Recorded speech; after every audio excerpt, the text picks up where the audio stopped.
हम साथ बजाएंगे, है ये सुमान अपना, ये गीत सुनाएंगे, आवाज उठाएंगे, हम साथ बजाएंगे, है ये सुमान अपना, ये गीत सुनाएंगे, आवाज उठाएंगे, हम साथ बजाएंगे, है ये सुमान अपना, ये गीत सुनाएंगे। संसार की सुंदरता में ये रूप जो तेरा ही, इन चाँद सितारों में है अर्श जो तेरा ही। संसार की सुंदरता में ये रूप जो तेरा ही, इन चाँद सितारों में है अर्श जो तेरा ही। महिमा की तेरी बातें हम सबको बताएंगे, है ये सुमान अपना, ये गीत सुनाएंगे, आवाज उठाएंगे, हम साथ बजाएंगे, है ये सुमान अपना, ये गीत सुनाएंगे। दिल तेरा खजाना है, एक पाक मोहब्बत का, था पा न सका कोई, सागर उल्फत का।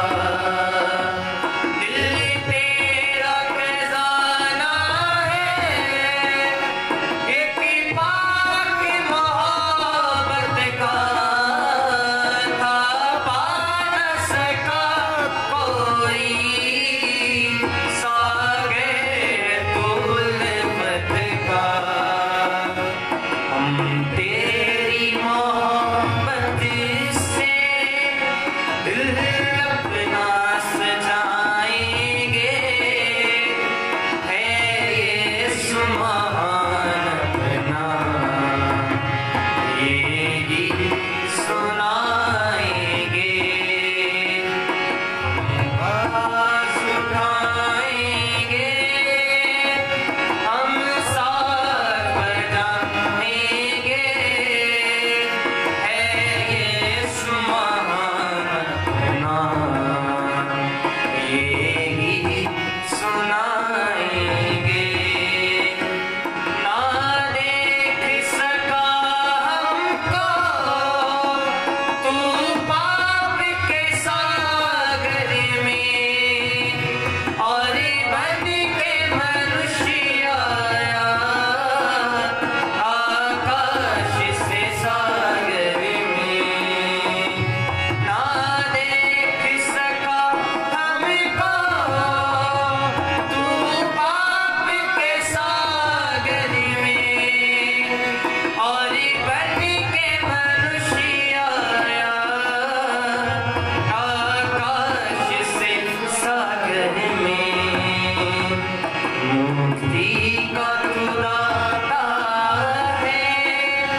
we are so thankful to Thee that you have given us one more opportunity that we could worship in Thy house. Heavenly Father, as we pray for the program, you bless us and guide us, and bless those who are leading out. In your name I pray. Amen.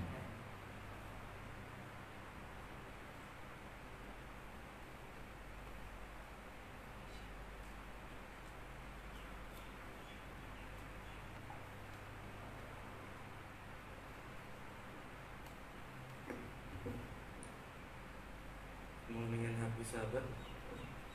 Today's mission report is entitled Demons in Death. I have a bad feeling, she said, let's pray. The three university students sank onto their knees. At the moment, a tall, dark figure burst into the living room and darted over Annalie. She reeled a stark corner as the dark figure tried to grab her. Timo and Lena prayed more earnestly than a light figure entered the room and chased out the dark figure. The dark figure stood by the door and tried to re-enter, but the light figure blocked every attempt. After about 10 minutes, the dark figure gave up and left. When calm returned to the room, shaken student pieced together what had happened. Lena described the exchange between the light and dark figures. Timo had only seen the light and the dark shadow streak past him on the floor. Annie didn't want to talk about what she had seen. Later on, the students learned that the attack had unfolded at the same time as a suicide in the nearby home. That's why I had a bad feeling, Lena said. Breaking her silence, Emily acknowledged that she had practiced spiritism in the past and was still harsh by evil spirits. God, however, was the one more powerful, she said. Alone in the bed after the attack, she had seen a light figure enter her room and sit on the bed until dawn. The demonic attack had stopped after Annalie was baptized into the Seventh-day Adventist Church. It was time for Timo to get baptized too. Timo, usually a sound sleeper, woke up one night with the sensation that someone was staring at him in the darkness. Then he heard a voice, "Don't get baptized." The voice said to Timo, a software engineer student, who was preparing to be baptized into the Adventist church. He peered into the darkness. He could not see anything, but he could sense someone's presence. He prayed and the presence left. The next day, Lena told Timo that someone had committed suicide near his home the previous night. Do you know what time? Timo asked. She did. It was the exact time when he had woken up. The nighttime warning didn't prevent Timo from getting baptized, and he went on to become an Adventist pastor. His experience with the supernatural and suicide didn't stop. One day, he and several other Adventist pastors boarded a ferry for an overnight trip to pastors' conference in Sweden. The night he was restless. After unsuccessful trying to fall asleep, he felt a sudden urgency to pray. He heard demonic laughter. Timo sensed something that was happening, but he didn't know what. He prayed for 2 hours. At breakfast, an old pastor approached him. What was going on with you during the night? He asked. The Holy Spirit told me to pray for you. He had been woken in the middle of the night and prayed for him. When another pastor came to the breakfast table, you don't know what happened to me last night. He said, I woke up and felt and thought to get some fresh air outside. When I reached the deck, I saw a man about to jump from the ship into the sea. pastor provides the man back onto the deck and counseled him for an hour, afterwards not to kill himself. When the three pastors compared the timing of their nighttime experience, they realized that the three had occurred simultaneously. Tino was now 45 and the communication director of Adventist Church in Finland. See the three encounters with suicide and spiritual as evidence that the great controversy between Christ and Satan is very real. It is taking place all around us, he said. The encouraging thing in Jesus has already gone. We have nothing to fear even with these supernatural and terrifying events. Jesus still protects us. There is nothing else other side can do.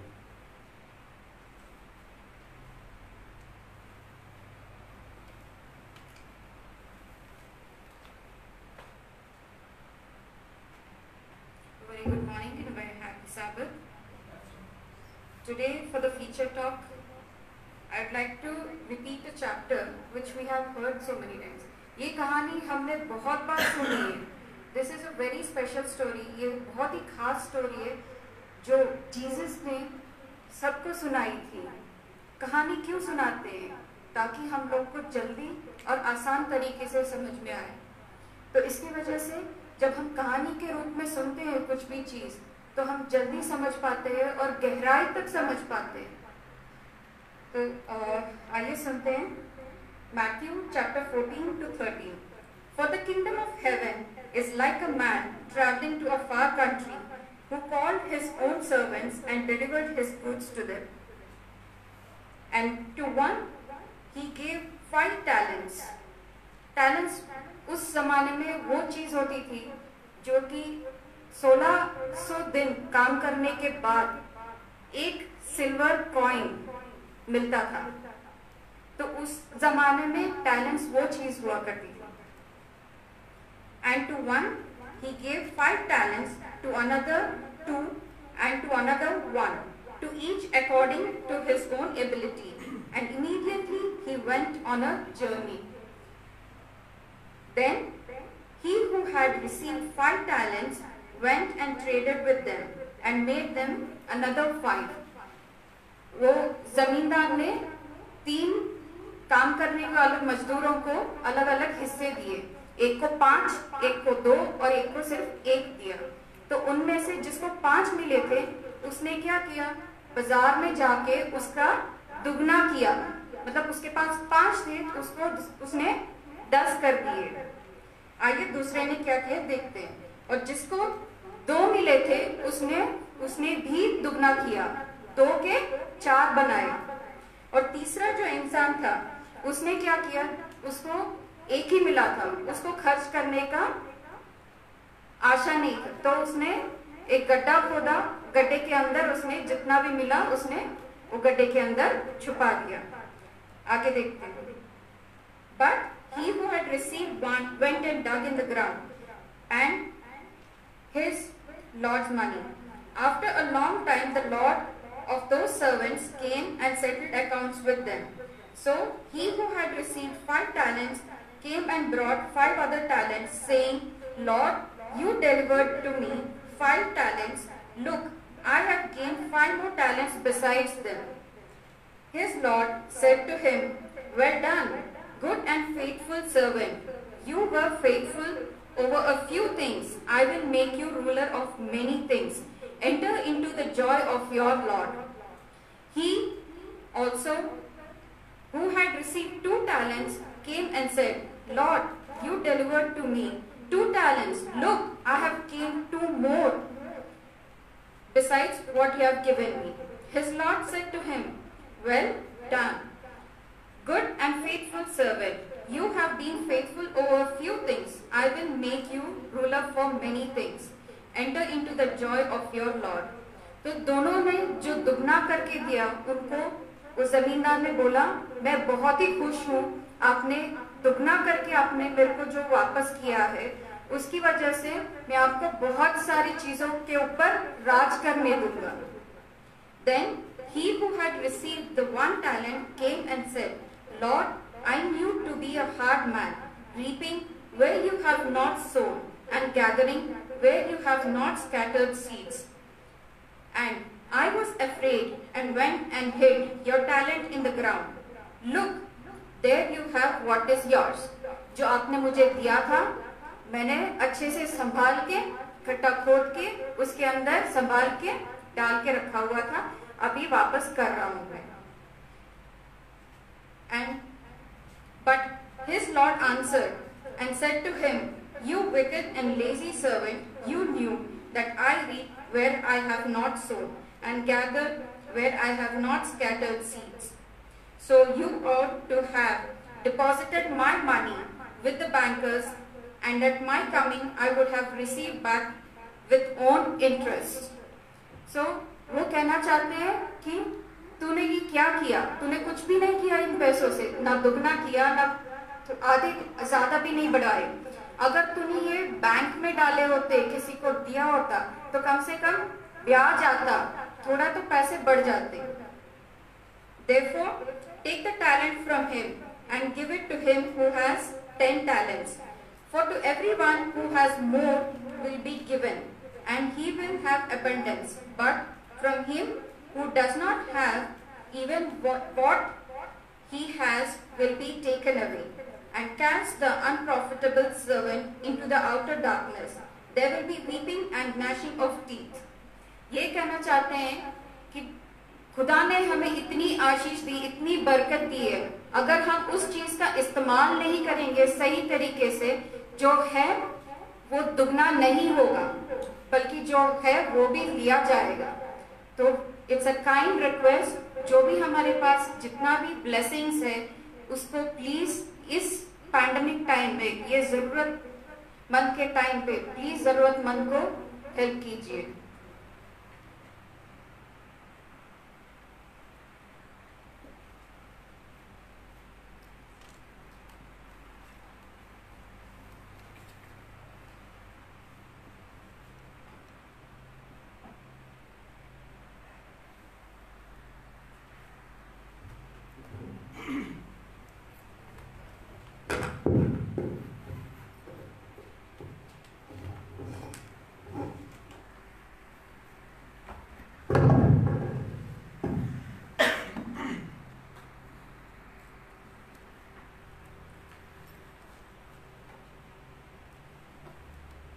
Church और फिर से हम परमेश्वर का धन्यवाद देते हैं.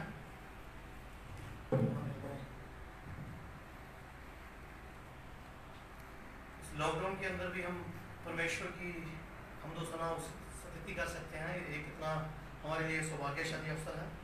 Hallelujah.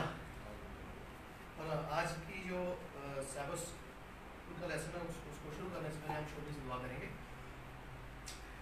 जुआ परमेश्वर, हम धन्यवाद करते हैं कि आज के इस उत्तर दिन में, इस अलग किए हुए दिन में हम आपके सामने रूबरू हैं. खुदावन, हम सबको एक समान आशीष दीजिए. जब हम वचन पढ़ते हैं परमेश्वर, इन वचनों को समझने की शक्ति दीजिए, इस पर चलने का समर्थ दीजिए. यीशु मसीह के नाम में मांगते हैं. ये बहुत ही एक महत्वपूर्ण विषय है इस बार जो हमने पढ़ा है, कि नींव के रूप में उत्पत्ति. ये भाग 1 में हम देख रहे हैं कि ये सृष्टि की जब बनाई गई है सृष्टि, तो इसको कैसे परमेश्वर ने किस तरह से बनाया, और उसको जो 7 दिन के बारे में इसका जिक्र आता है, और 7वें दिन का जिक्र आता है, और इसमें जिक्र आता है आदम और हवा की वंशाली कैसे आगे बढ़ती है, और किस तरह से वो दुनिया में बनने की आशीष उनको मिली.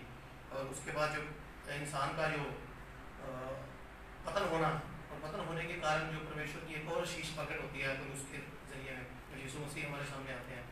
और ये एक किस्म की छोटी सी बाइबल की एक कहानी को इस बार हमने इसमें देखा है.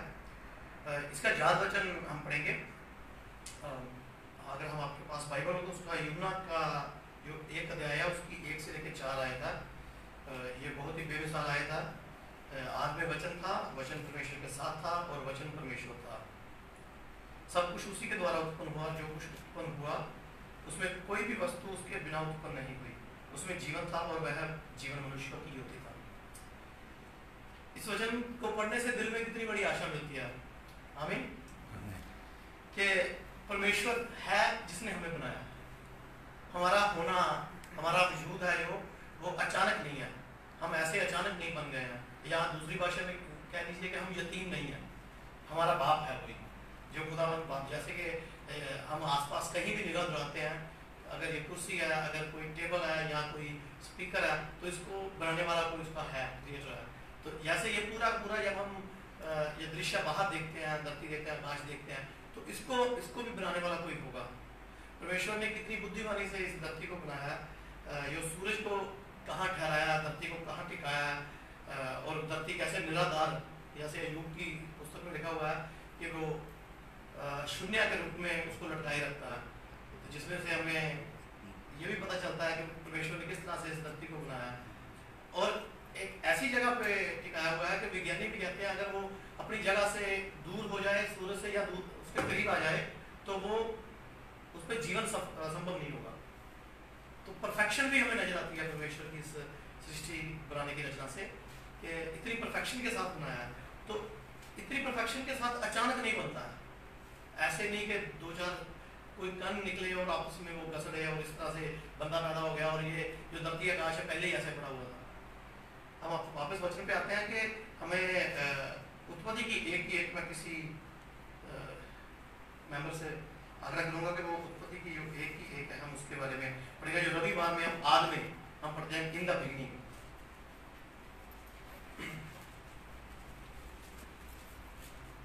यदि मैं परमेश्वर ने आकाश और पृथ्वी की सृष्टि की, जी, पृथ्वी बेडौल और सुनसान पड़ी थी और गहरे जल के ऊपर अंधियारा था, तथा परमेश्वर का आत्मा जल के ऊपर मंडराता था। आद में, ये हम आज की बात करते हैं, तो मैं आपसे साझा कर चाहूंगा सुनील पानी साहब कि आज में ये किस आज की बात हो रही है। इस आज को हम कैसे माप सकते हैं कि बिगिनिंग को कहां से शुरू करेंगे हम? जब कुछ भी नहीं था, जब खुदाबंद ही होंद में था, और के बोल लेंगे कि कोई दिन रात नहीं थी, कोई पृथ्वी नहीं थी, कोई पेड़ पौधा नहीं था, कोई इंसान नहीं था, कोई पक्षी, कोई जानवर नहीं था। ये तब की बात करेंगे, आदि शुरुआत की बात। भाई साहब आप क्या यही सोच सकते हैं?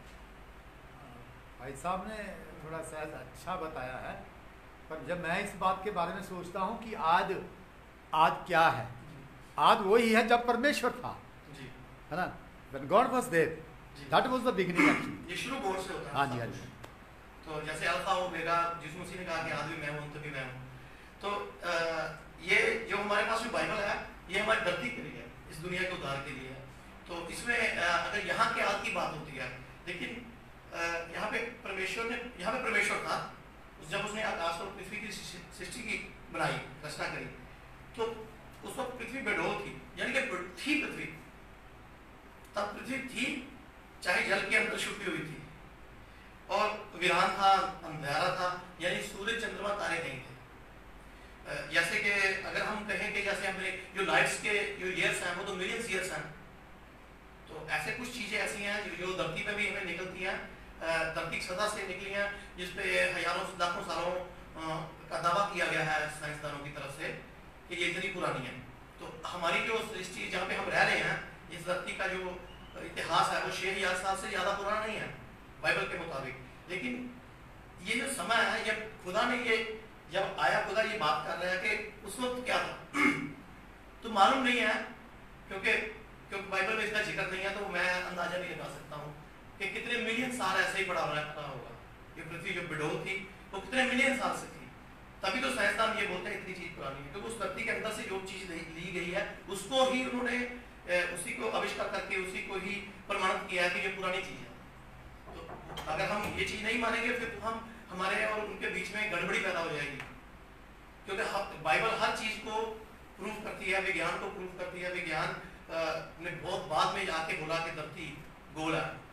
पहले तो धरती चपटी का जिक्र आता था कि धरती चपटी है और उसके चारों कोने हैं और वो किसी के चीज के ऊपर टिकी हुई है। लेकिन अय्यूब की पुस्तक में हमें ये क्लियर हो जाता है कि जो धरती है 3500 साल पहले हमारे पास लिखता है अय्यूब की किताब, हमारे पास लिखता है, पूरी दुनिया में इसका सबूत है। और जो जितने भी लिपिकार हैं, जो चेक करने वाले हैं, जो विज्ञानी हैं, भूविज्ञानी हैं, उन्होंने सभी ने चेक किया कि वाकई हमारे पास 3500 साल से ये लिखित मौजूद है कि यहाँ पे अयूब की पुस्तक में लिखा हुआ है कि परमेश्वर इसको लटकाए रखता है, बिना किसी निराधार लटकाए रखता है, किसी चीज के ऊपर नहीं, बल्कि वैसे हवा में टिकी हुई है ये धरती। तो इस चीज को हमारे जो क्रिश्चियन हैं, हमारे यहूदी लोग हैं, जो इवन मुस्लिम भी ये पढ़ते आ रहे हैं यहाँ पे। तो हमें, लेकिन विज्ञान ने आगे आज से 100-150 साल पहले खुलासा किया है। तो अगर विज्ञान ये खुलासा कर रही है कि कुछ चीजें ऐसी हैं जो मिलियन ईयर्स पहले की हैं, तो उस बात पे हम बाइबल में किस तरह से जा सकते हैं।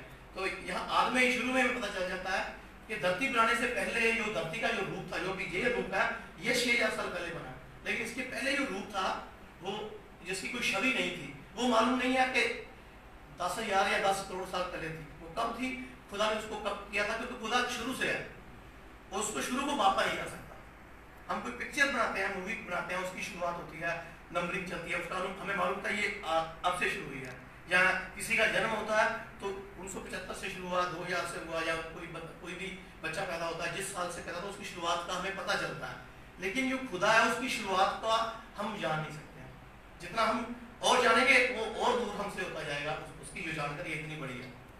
तो यहाँ पे आद में परमेश्वर था, और इन जो 3 आयतें हैं, इन्हीं आयतों में हमें तीनों मिल जाते हैं। पहली आयत में मिलता है खुदा परमेश्वर था, और दूसरी आयत में मिलता है परमेश्वर का आत्मा मंडराता था, पवित्र आत्मा। और तीसरी आयत में कहते हैं कि परमेश्वर ने कहा, यानी कि वचन दिया। तो वचन कौन है? प्रभु यीशु मसीह। तो ये उत्पत्ति की जो पहली 3 आयतें हैं, इन तीनों आयतों में जो ट्रिनिटी हमारे सामने आ जाती है, परमेश्वर है, उसका आत्मा है, उसका वचन है।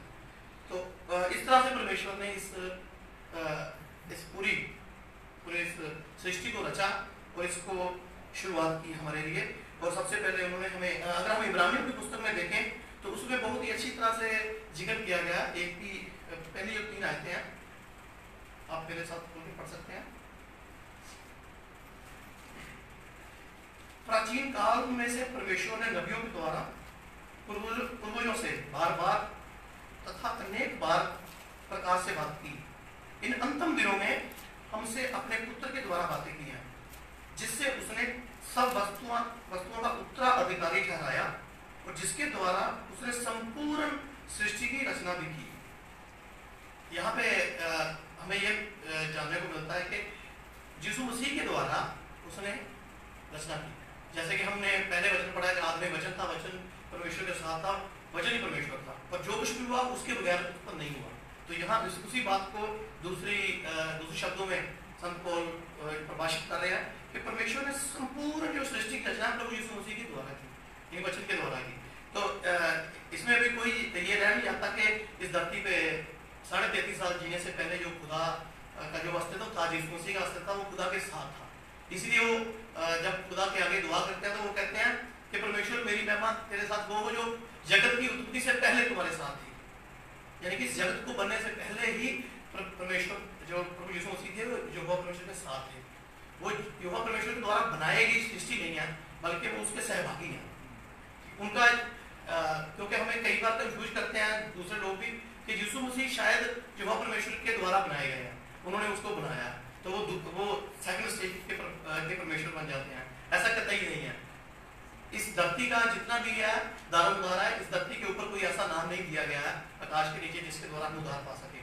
तो जो प्रभु यीशु मसीह के द्वारा परमेश्वर ने इस धरती को बनाया, हमें जैसे जैसे हम इसमें चले जाते हैं हमें और रिवीजन मिलती है, हम एक बार फिर से जान जाते हैं कि जो हमारा परमेश्वर है, जो वह परमेश्वर है, वही यीशु मसीह के रूप में हम उसको जानते हैं।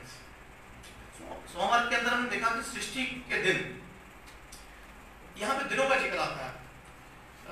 कई लोग कहते हैं कि परमेश्वर ने इस धरती को कितने दिनों में बनाया, जो वो एक दिन था, एक दिन तो 1000 के समान है। परमेश्वर का एक दिन तो 1000 दिन के समान होता है। तो यहाँ पे जो दिन की बात हो रही है, भाई साहब ये दिन कौन सा दिन है, इसको हम कैसे आंकेंगे, इसका हम अगर हमें जाना, इसको टाइम उसका सोचना हो तो कैसे सोचेंगे? बाइबल का जो दिन का ध्यान करती है ऐसे करती है कि शाम हुई और फिर सुबह, शाम मतलब इसी की बात है। बिल्कुल ये जो दिन हम जिसमें हम रह रहे हैं इनकी बात है। जी शाम एंड फिर जी। सुबह और दिन बन गया। जी और इसी तरह हम समझते हैं कि हम कोई दूसरे 1000 साल की बात नहीं बातें वो भविष्यवाणियों में इस्तेमाल होता है। वो भविष्यवाणी के मतलब जी। वो सिंबॉलिक है, जी वो सिंबॉलिक चीज़ें हैं। और जो दिन और रात की बात हो रही है, जो दिन की बात हो रही है, वो इसी दिन की है जो हम समझते हैं फर्स्ट डे संडे। जी और जो फर्स्ट डे में उसने रोशनी बनाई और देखते हम लोग उजाला बना जी। और बना, हम उसी को पाते हैं। जी और जो दूसरे दिन में पाते हैं कि वो बना, शाम हुई और फिर सुबह हुई। जी इसी तरह हम समझते हैं। जी क्योंकि जो सैबत को ना मानने का बहाना करने वाले लोग हैं, वो ये कहते हैं कि सैबत का कोई ये नहीं है कि भाई वो तो एक परमेश्वर ने जब दुनिया को बनाया, मालूम नहीं है वो उन्होंने 1000 साल में बनाया कि 10,000 साल में बनाया, उसका एक दिन 1000 के समान होता है, तो हम कैसे इस चीज को देखें। अगर ऐसा होता तो परमेश्वर कभी भी उसके ऊपर जोर नहीं देते, क्योंकि परमेश्वर ने जब बनाया उसने कहा कि दिन हुआ, सांझ हुई और सवेरा हुआ, और ये ऐसे पहला दिन हो गया। ठीक है, ऐसे ही उसने 6 दिन को पूरा किया। और हिब्रू जो लैंग्वेज है जिसमें ये किताब लिखी गई है, बाइबल लिखी गई है, उसमें कि योम लफ्ज आता है, इसमें भी लिखा हुआ है उसके बारे में। योम YOM हिब्रू शब्द है, उसका अर्थ यह है कि 24 घंटे को पूरा होना। अगर उसको हम योम को अगर आप गूगल में भी उसको खोलोगे ना, तो उसको अगर परिभाषित करोगे तो आएगा कि 24 घंटे। तो इसका मतलब जो मूसा ने परमेश्वर से दर्शन पाके ये किताब जब बाइबल को लिखा, तो उसने योम शब्द का इस्तेमाल किया, तो उनके पास योम होते हैं वो। लेकिन यहाँ पे अगर पर्टिकुलर उन्होंने योम शब्द का इस्तेमाल किया है, तो वो 24 घंटे का इस्तेमाल किया। इसलिए यहाँ पे ये क्लियर हो जाता है कि ये जो सृष्टि का दिन है, ये 24 घंटे का दिन है। क्योंकि अगर हम गलातियों की किताब में देखें तो वो वहां पे लिखा हुआ कि फलक चकते जो विनाशी है वो अविनाशी दशा में उठाए जाएंगे और हम बदल जाएंगे, यानी कि ऐसे हो जाएगा छुट्टी के साथ। तो अगर खुदा इतना खुदा है, इतना शक्तिशाली ऑलमाइटी घोड़ा, तो वो उसको 1000 दिन लगेगा एक चीज बनाने में, एक सृष्टि की रचना करने के लिए। वो अगर 7,000 साल थोड़ी ना बोलेगा, वो तो शक्तिशाली खुदा है, वो तो बोलने से करने वाला खुदा है। तो क्या वो आज उसने बोल दिया था ये चीज हो जाए, उसके बाद वो 1000 साल पड़ा ना होगा? ऐसा थोड़ी ना होगा। तो उन्होंने तो बिल्कुल डिसिप्लिन में एक दिन करके जैसे बनाया है। तो अगर हम पहले मेरी इस बात में बात हो चुकी है, जैसे कि पहला दिन परमेश्वर ने जब बनाया, उजाला किया, उस वक्त उन्होंने जो उजाला था वो प्रभु यीशु मसीह की रोशनी थी। वो सूर्य का उजाला नहीं था, क्योंकि उस वक्त तक सूर्य नहीं बना था। दूसरे दिन परमेश्वर ने आकाश बनाया, फिर उसके बाद परमेश्वर ने तीसरा दिन पृथ्वी और वनस्पति बनाई। फिर चौथे दिन परमेश्वर ने जो उन्होंने उजाला बनाया था, उस उजाले के ऊपर प्रभुता करने के लिए दिन और रात का उजाले की ज्योतियां तैयार की, सूर्य चंद्रमा और तारे। फिर 5वें दिन को दूसरे दिन के साथ जोड़ा, जो जल जंतु हैं और जो पक्षी हैं उस आकाश में उड़ सकें, जो आकाश बनाया था। फिर परमेश्वर ने तीसरे दिन जो पृथ्वी और वनस्पति बनाई थी, उनको खाने के लिए जीव जंतु और मनुष्य बनाए। और जो मनुष्य है वो एक परमेश्वर की सबसे बेहतरीन इस धरती का जो श्रोमणी जो है वो मनुष्य बनाया, और उसको उन्होंने अपने स्वरूप में अपनी समानता में बनाया, ताकि क्योंकि प्रभु यीशु मसीह को इसी रूप में धरती पे आना था और इसी रूप में रह के हमारे लिए एक उदाहरण बनना था। इसलिए जो इंसान है वो परमेश्वर से बहुत बड़ी शीश लेके पैदा हुआ है, क्योंकि सभी को परमेश्वर ने कहा कि हो जा, जोड़ियों में बना दिया, लेकिन इंसान को परमेश्वर ने अपने हाथों से रचा। इसलिए जो हमारी जो महत्ता है, हमारी जो कीमत है, वो और भी ज्यादा बढ़ जाती है खुदा की नजर में। तो हमारी अपनी नजर में भी जो हमारी कीमत है वो बढ़नी चाहिए, ताकि हम प्रभु की महिमा कर सके। प्रभु की महिमा हम तभी कर सकते हैं जब हम अपनी कीमत पहचानते हो, जब हम ये जानते हो कि परमेश्वर ने हमें कितनी शिद्दत से बनाया है। तो हम उसकी सृष्टि के सबसे बेमिसाल जो चीज है वो इंसान है। तो उसके बाद हम मंगलवार में देखते हैं, वहां पे सैबत का जिक्र आता है। सैबत जिसके ऊपर जो हमारी सारी डॉक्ट्रिन बेस्ड है, कि जो इसके ऊपर बहुत बड़ी कंट्रोवर्सी है, क्योंकि शैतान ने इस चीज को बहुत इस्तेमाल किया है कि लोगों के पास ये जो आखिरी समय का जो 3 स्वर्गदूतों का जो फरमान है वो ना जा सके, ज्यादा से ज्यादा लोग जो परमेश्वर से दूर हो जाएं, दूर होकर परमेश्वर को जानते हुए भी परमेश्वर को जान ना पाए। क्योंकि सैबत परमेश्वर ने उस वक्त दी थी जब आदम और हवा को परमेश्वर ने पहली आशीष दी कि तुम फूलो फलो दुनिया में बढ़ जाओ। उसके बाद जो दूसरी आशीष थी वो सैबत की आशीष थी, और ये एक ऐसी आशीष है जिसको 3 चीजें इसमें अलग से परमेश्वर ने बयान की है। पहला उन्होंने इसको विश्राम दिया, फिर इसको आशीष दी, और फिर इसको पवित्र ठहराया। ये दिन ये किस्म की, अगर हम इस दिन को सेलिब्रेशन का दिन मान लें या इस दुनिया धरती सारी सृष्टि का बनने का एक जन्मदिन मान लें, कि उसको याद करने का स्मरण दिन मान लें, परमेश्वर के साथ जो हमारा चिन्ह है वो मान लें, या परमेश्वर के साथ संगति करने का समय वो मान लें, या जो परमेश्वर के सृष्टिकर्ता होने का सबूत मान लें कि उसने इसलिए इस दिन को बनाया ताकि हम उस सृष्टिकर्ता परमेश्वर की इबादत इस अलग किए हुए, पवित्र किए हुए, अलग से जो विश्राम दिन के अंदर कर सके। अगर हम इसको हटा देंगे तो इसकी जगह कोई और नहीं ले सकता। अगर कोई और लेगा तो वही है जो कि परमेश्वर के खिलाफ होगा, जो परमेश्वर के बराबर जाने की कोशिश करेगा, जो परमेश्वर के जैसा वो ऊंचा बोलेगा, जिसके वश में जो आखिरी समय में बहुत समय जो डैनियल ने जो भविष्यवाणियां की हैं कि उसके हाथों में बहुत समय कर दिया जाएगा, और वो नियत कालों और समय को बदलने की कोशिश करेगा, बल्कि कर देगा। तो ये उसके खिलाफत जो होगी। बहुत से लोग ये समझते नहीं है कि तो क्या है, अगर हम सैटरडे नहीं जाते हैं संडे चले जाते हैं, अगर संडे नहीं जाते हैं, बहुत बड़े बड़े मास्टर हैं वो कहते हैं कोई बात नहीं, विश्राम दिन हम कोई भी बना सकते हैं, हम बना सकते हैं। ये कितनी बड़ी बात है कि हम बना सकते हैं, हम कर सकते हैं। हम नहीं कर सकते हैं, हमारा कोई वजूद नहीं है, हमारा कोई भी हमारे पास इख्तियार, हमारा अधिकार नहीं है कि हम खुदा की चीज को बदल के किसी और चीज को पेश कर सकें। ये खुदा की सृष्टि का एक नमूना है। तो अगर हम सृष्टिकर्ता नहीं है तो हम नहीं कर सकते हैं। सृष्टिकर्ता का बहुत बड़ा जो सैबत है सृष्टिकर्ता का एक सबूत है, वो उसका एक उसके द्वारा दिया हुआ, जैसे पहले मैं बताया कि 3 चीजें इसके अंदर हमें देखने को मिलती हैं कि परमेश्वर ने इसको विश्राम दिन कहा, विश्राम किया, परमेश्वर ने इसको आशीषित किया, और परमेश्वर ने इसको पवित्र किया। तो इसलिए हमेशा हम जब भी परमेश्वर की इस सृष्टि के इस सेलिब्रेशन में जब आए तो हम इस चीज का ध्यान रखें कि ये एक पवित्र दिन है, तो इसको पवित्रताई से मनाएं। सब चर्च खत्म होते ही हम घर जाएं और जाके अपनी मर्जी सब कुछ करने लगे तो वो भी कहीं ना कहीं इस सैबत का उल्लंघन होगा। यशायाह नबी ने कहा है कि मेरे पवित्र दिन, इस विश्राम दिन के अंदर अगर यदि तू अपनी मर्जी पूरी तरह से रुका रहे तो परमेश्वर तुझे आशीष देगा। अपनी मर्जी, जो हम बाकी 6 दिन अपनी मर्जी करते हैं, बाकी 6 दिन हम अपने परिवार के लिए करते हैं, या अपनी ख्वाहिशों को पूरा करने के लिए करते हैं, या फिर जब हम मूवी देखते हैं, मोबाइल देखते हैं, या फिजूल की बातें भी करते हैं, या आनंद मनाने की बातें करते हैं, कुछ भी करते हैं, लेकिन उन चीज़ों से अगर हम रुके रहें तो इस दिन को हम परमेश्वर का एक अलग से पवित्र दिन अगर परमेश्वर ने ठहराया तो सच में हम भी इसको पवित्र माने।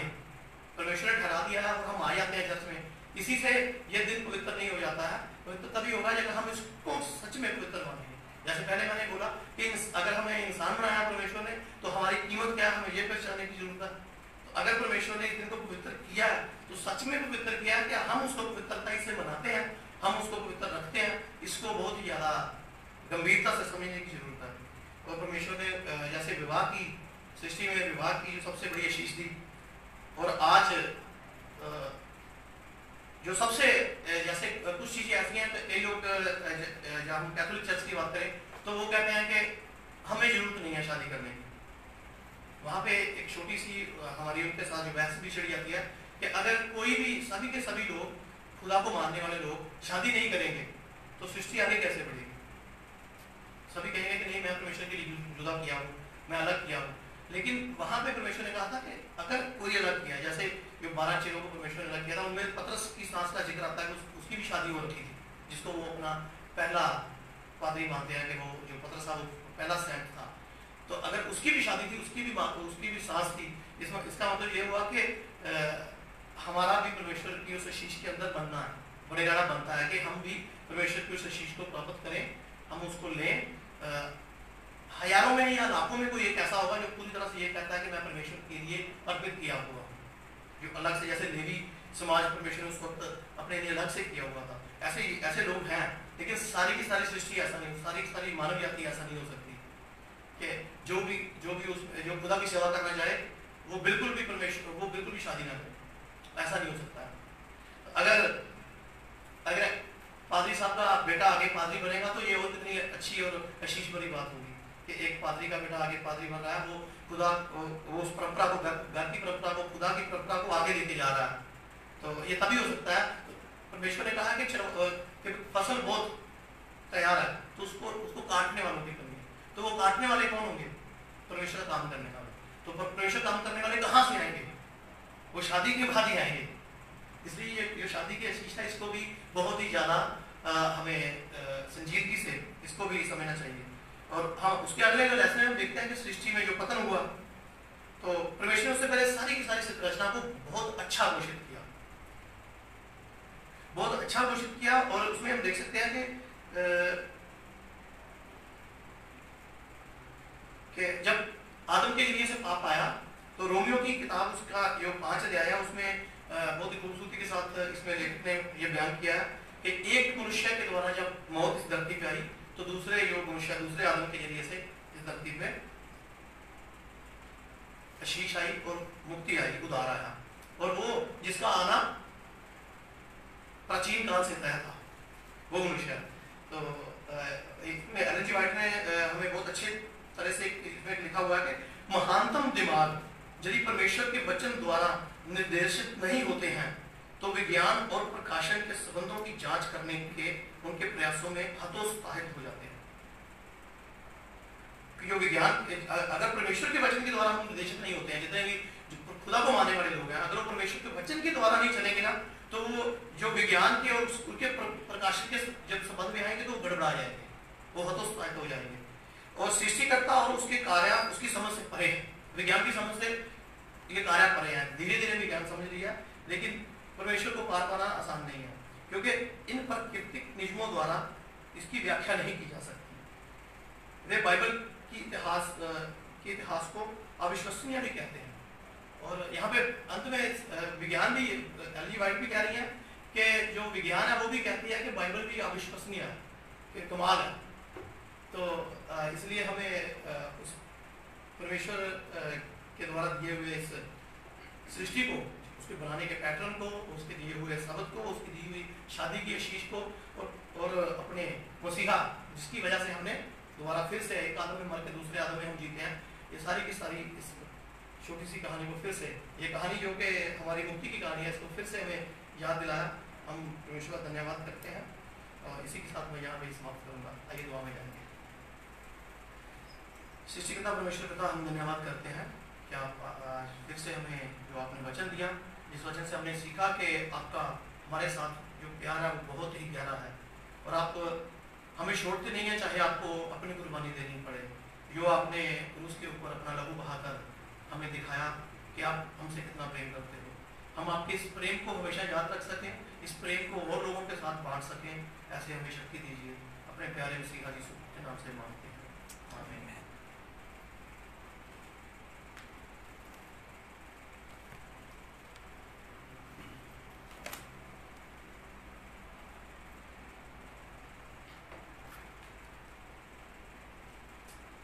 Good morning, Happy Sabbath Church. मैं सारे साइबर स्कूल के पार्टिसिपेंट का धन्यवाद करता हूँ। बड़े अच्छे तरीके से उनका वचन जो हमारे सामने रखा गया है केंद्र के द्वारा। पीछे टॉप में व्योमा, सिस्टर व्योमा के द्वारा, अभिनव के द्वारा जो हमारे साथ मिशन को शेयर की गई, मैं सबका एक बार फिर धन्यवाद करता हूँ। और मैं उम्मीद करता हूँ कि जितने भी फेसबुक पे भाई बहन हमारे साथ जुड़े हैं उन सब वो सब आशीष पाए होंगे ये सारे वचन से। और मुझे उम्मीद है कि आप अपने अपने घरों में लॉकडाउन के दौरान अपने अपने खानदानों में महफूज होंगे और